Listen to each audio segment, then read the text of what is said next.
आज से 46 साल पहले 1975 में 25 जून की सुबह को देश की तत्कालीन प्रधानमंत्री इंदिरा गांधी ने एक ऐसी घोषणा की जिससे पूरा देश हिल गया। इंदिरा गांधी की आवाज़ में रेडियो पर एक संदेश गूंजा जिसे पूरे देश में सुना गया। इंदिरा गांधी ने संदेश में कहा कि भाइयों बहनों, राष्ट्रपति जी ने देश में आपातकाल यानी इमरजेंसी की घोषणा की है, लेकिन इससे आम लोगों को डरने की कोई ज़रूरत नहीं है। लेकिन इस संदेश के बाद देश में हाहाकार मच गया। सरकार की आलोचना करने वालों को जेलों में ठूस दिया गया। लिखने बोलने यहाँ तक कि सरकार के खिलाफ होने वाले विचारों तक पर पाबंदी लगा दी गई। 46 साल पहले जिन्होंने इमरजेंसी का दौर देखा है वही इस दौर के दर्द को समझ सकते हैं। लेकिन उस दौर को लेकर हमारे मन में कुछ सवाल उठते हैं, जैसे इमरजेंसी क्या होती है और इसे क्यों लगाया जाता है और इसके क्या प्रभाव होते हैं। तो आइए समझने की कोशिश करते हैं इमरजेंसी से जुड़े इसी तरह के कुछ सवालों के जवाब इस वीडियो में।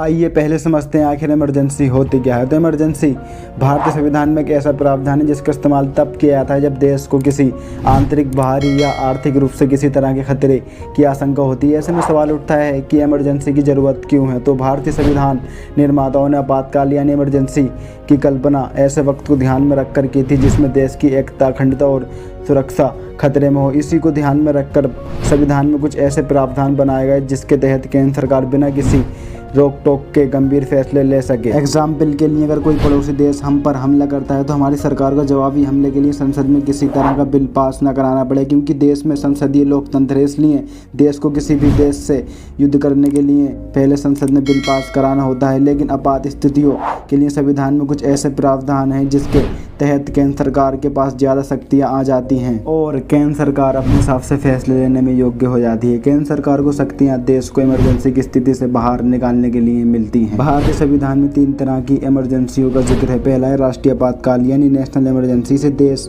में अनुच्छेद 352 के तहत लगाया जाता है। इसका ऐलान युद्ध, बाहरी आक्रमण और राष्ट्रीय सुरक्षा के आधार पर किया जा सकता है। इस इमरजेंसी के दौरान सरकार के पास तो असीमित अधिकार आ जाते हैं जिसका इस्तेमाल भी किसी भी रूप में कर सकती है, लेकिन आम नागरिकों के सारे मौलिक अधिकार छिन जाते हैं जो उन्हें भारत का संविधान देता है। नेशनल इमरजेंसी को कैबिनेट की सिफारिश पर राष्ट्रपति द्वारा लगाया जाता है। इसके बाद आता है दूसरा राष्ट्रपति शासन या स्टेट इमरजेंसी। आपने राष्ट्रपति शासन के बारे में कई बार सुना होगा और अब तक देश के कई राज्य राष्ट्रपति शासन के गवाही बन चुके हैं। किसी राज्य में राजनीतिक व्यवस्था और संवैधानिक व्यवस्था फेल होने पर भारतीय संविधान के अनुच्छेद 356 के तहत राष्ट्रपति उस राज्य में स्टेट इमरजेंसी का ऐलान करते हैं। यानी कोई राज्य सरकार संविधान के मुताबिक काम नहीं कर रही है तो इस अनुच्छेद के तहत राष्ट्रपति उस राज्य में राष्ट्रपति शासन लगा सकते हैं। इस स्थिति में राज्य के सिर्फ न्यायिक कार्यों को छोड़कर केंद्र राज्य के सारे प्रशासन के अधिकार अपने हाथों में ले लेता है। कुछ संशोधनों के साथ इसकी सीमा कम से कम 2 महीने और ज़्यादा से ज़्यादा 3 साल हो सकती है। स्टेट इमरजेंसी में राज्य का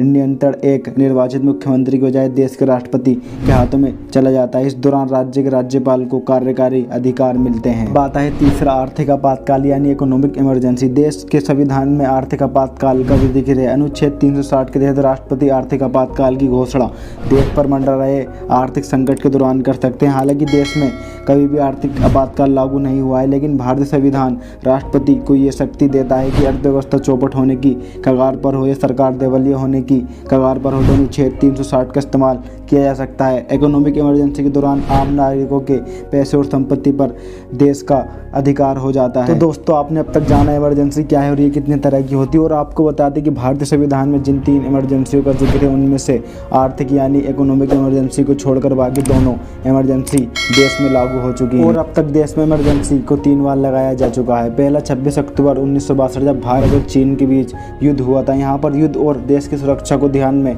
रखते हुए इमरजेंसी को लगाया गया था। इसके बाद 3 दिसंबर 1971 भारत और पाकिस्तान के युद्ध के समय भी देश में इमरजेंसी को लगाया गया था। युद्ध और देश की सुरक्षा को ध्यान में रखते हुए एक बार फिर देश में इमरजेंसी को लगाया गया था। और तीसरा 25 जून 1975, इसके बारे में तो आप जानते ही होंगे। तत्कालीन प्रधानमंत्री इंदिरा गांधी के राज में इस इमरजेंसी के लिए देश में आंतरिक अशांति का हवाला दिया जाता है, लेकिन इस इमरजेंसी को इतिहास के पन्नों में एक निजी स्वार्थ का दर्जा दिया गया है जो देश के फायदे के लिए कम और अपने फायदे के लिए ज्यादा में। दोस्तों, कैसे लगी आपकी वीडियो हमें कमेंट करके बताएं। अगर आपकी वीडियो पसंद आई तो वीडियो को लाइक एंड शेयर करें और हमें सपोर्ट करें हमारे चैनल को सब्सक्राइब करके। Thanks for watching.